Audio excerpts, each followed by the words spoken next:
की सबसे बड़ी खबर से महाराष्ट्र के ठाणे में बहुत बड़ा हादसा हुआ है।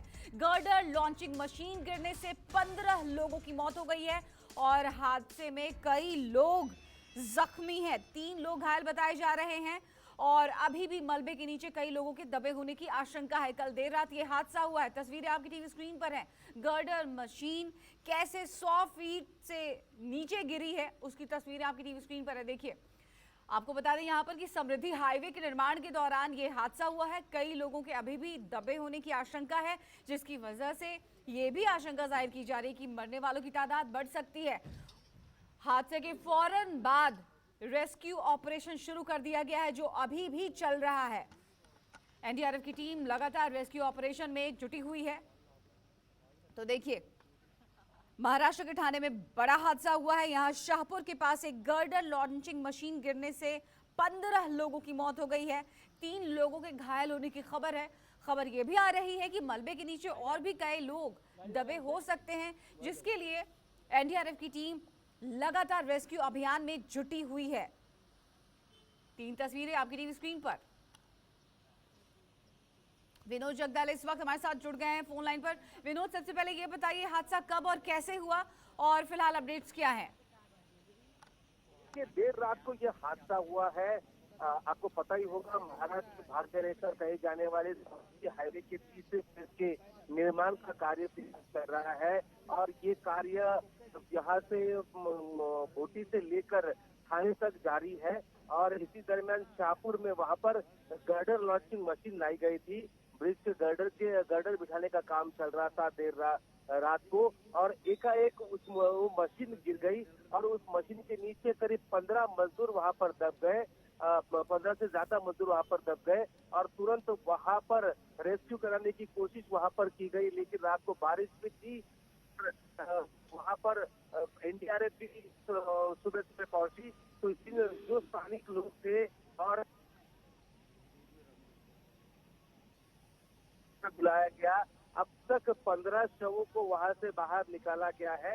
एनडीआरएफ की 2 टीमें वहां पर मौजूद है और राहत और बचाव का कार्य तेजी से वहां पर चल रहा है और बताया जा रहा है कि उस मलबे के नीचे। अच्छा विनोद, ये बताइएगा जरा, कुछ पता चल पाया है कि इस पुल निर्माण में कितने मजदूर लगे हुए थे, जिससे कि आंकड़ा समझ में आ पाए?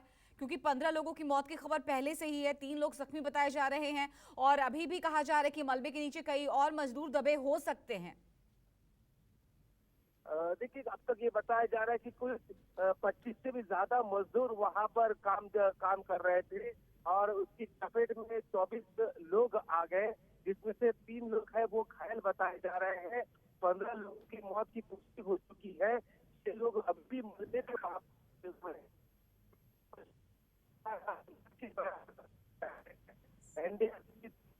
पर चल रही है, लेकिन बताया ये जा रहा है कि अंदर जो दबे हुए लोग हैं वो बचने के आसार बराबर है। देखिए, ऐसे जब हाईवे के निर्माण का कार्य होता है तो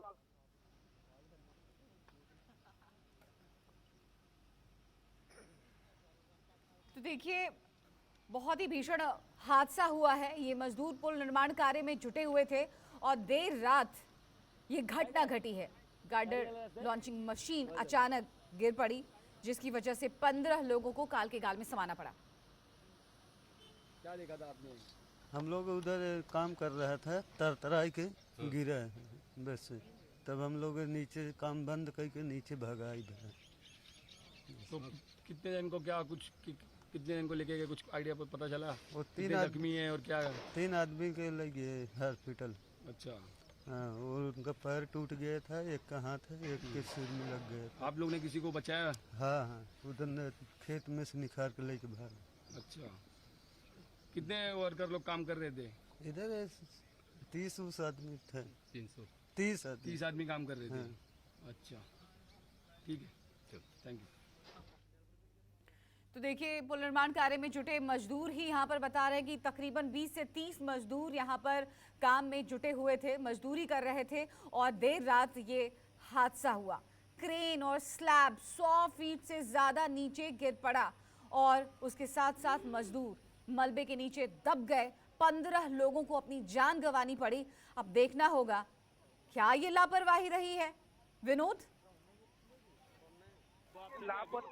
लापरवाही ये जरूर है, क्योंकि वहां पर रात में काम चल रहा था, और जब ऐसे बड़े हाईवे का निर्माण होता है तो वहां पर कुछ नियम और कानून को वहां पर ध्यान रखते हुए वहां पर काम करना जरूरी है।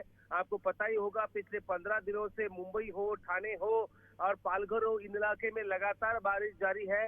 हालांकि पिछले 2 दिनों से बारिश का ये मार थी, वो मार थोड़ी कम थी, लेकिन वहां पर बारिश के चलते वहां पर वो काम चल रहा था। एकाएक वो गर्डर लॉन्चिंग मशीन 100 फीट के ऊपर से वहां पर नीचे गिरती है और वहां पर लोग दबे जाते हैं। ये लेकिन कहीं ना कहीं गलती वहां पर निर्माण कार्य करने वाली कंपनी की भी है कि देर रात को वहां पर काम चल रहा था और ऐसे जगह पर काम चल रहा था जहां पर बिजली की भी कमी अक्सर हुआ करती है। बारिश की मार है और ऐसे में मजदूर वहां पर काम कर रहे थे और ये दर्दनाक हादसा हुआ है। महाराष्ट्र का समृद्धि हाईवे, जिसके 2 फेज पूरे हो चुके हैं। पहला फेज नागपुर से शिरडी तक था, दूसरा शिरडी से भोबीर यानी घोटी तक था और अब घोटी से ठाणे तक इसका तीसरा फेज का काम चल रहा है, जिसकी डेडलाइन दिसंबर तक दी गई थी और इसलिए बड़े पैमाने पर वहां पर ये काम चल रहा था और ऐसे में ये हादसा हुआ है। एनडीआरएफ की रेस्क्यू टीम वहां पर पहुंची है, पुलिस के एसपी वहां पर पहुंचे हैं, स्थानीय प्रशासन के लोग वहां पर पहुंचे हैं। अब मलबे में दबे हुए जो 6 लोग हैं उनको निकालने की कोशिश वहां पर चल रही है। आसार ये बताए जा रहे हैं कि इनमें से अब बचने की उम्मीद ना के बराबर है। अगर कोई चमत्कार हुआ तो इनमें से कुछ लोग शायद जिंदा बाहर आ सकते हैं, लेकिन एनडीआरएफ का कहना है कि इतने बड़े हादसे में बचने की उम्मीद ना के बराबर है। अब तक 15 शवों को बाहर निकाला जा चुका है। 3 लोग जो घायल बताए जाते हैं उनको नजदीक के अस्पताल में वहां पर भर्ती कराया गया है और फिलहाल ऑपरेशन जो रेस्क्यू है वो तेजी से वहां पर काम कर रहा है। बड़ा हादसा है समृद्धि हाईवे के निर्माण में और ये गलती किसकी है, अब इस पर हालांकि हमेशा की तरह कमेटी गठित की जाएगी। जी जी बिल्कुल, देखना होगा कि आगे तफ्तीश होती है तो कौन लोग जिम्मेदार होते हैं।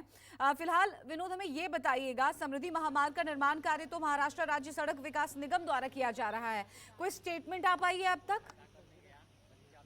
देखिए, MSRDC Maharashtra state road development corporation की तरफ से इस हाईवे का निर्माण किया जा रहा है।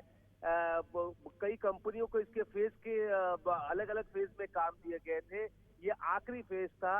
कंपनी की तरफ से जो कंपनी निर्माण कार्य कर रही है या फिर MSRDC उसकी तरफ से अब तक कोई स्टेटमेंट फिलहाल जारी नहीं हुआ है।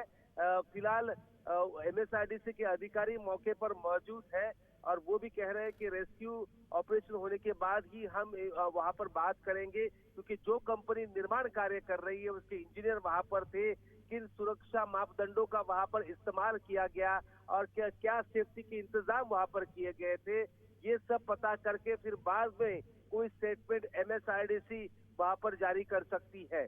जी जी विनोद, जैसा कि आपने भी कहा कि इसकी डेडलाइन इस साल के आखिर तक रखी गई थी, दिसंबर महीने तक। मुख्यमंत्री एकनाथ शिंदे ने खुद कहा था मई में कि तीसरा और आखिरी चरण इस साल दिसंबर के अंत तक पूरा हो जाए।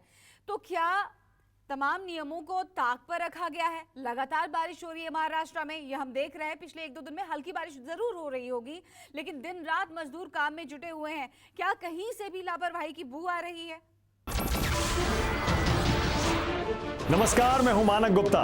अगर आपको हमारा ये वीडियो पसंद आया हो तो इसे लाइक और शेयर जरूर करें और हाँ, हमें सब्सक्राइब और फॉलो करना ना भूलें ताकि आप देश और दुनिया की कोई खबर मिस ना करें।